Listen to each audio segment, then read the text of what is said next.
రిజర్వేషన్ల అంశంతో పాటు పలు అంశాలపై చర్చించి అమలుపై సమీక్షించారు. ఈ నేపథ్యంలో మంత్రి పొన్నం ప్రభాకర్ నిరుద్యోగ యువతకు గుడ్ న్యూస్ వినిపించారు. జాబ్ క్యాలెండర్ సిద్ధంగా ఉందని తెలిపారు. 17,000కు పైగా ఉద్యోగాలను ఇచ్చేందుకు ప్రస్తుతం జాబ్ క్యాలెండర్ సిద్ధంగా ఉందన్నారు.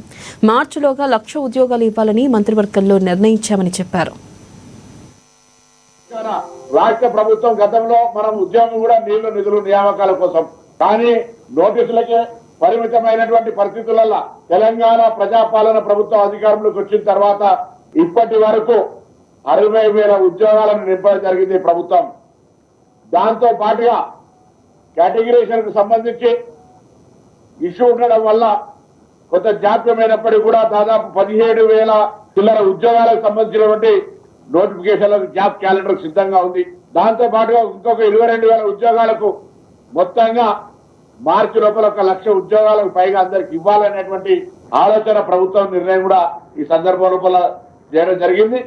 దాంతో పాటుగా రాష్ట్రంలో పనిచేస్తున్న ప్రతి ఉద్యోగి పట్ల గతంలో ఉద్యోగ సంఘాలతో చర్చ జరిగిన సందర్భంగా కావచ్చు, బయట రకరకాలుగా వివిధ హోదాల్లో ఉన్నటువంటి వాళ్ళందరూ కూడా స్ట్రీమ్లైన్ చేయాలనేటువంటి దాని కొరకు ఒక ఆఫీసర్స్ కమిటీ వేసి కూడా అంత స్ట్రీమ్లైన్ చేసే నిర్ణయం తీసుకోవడం జరిగింది.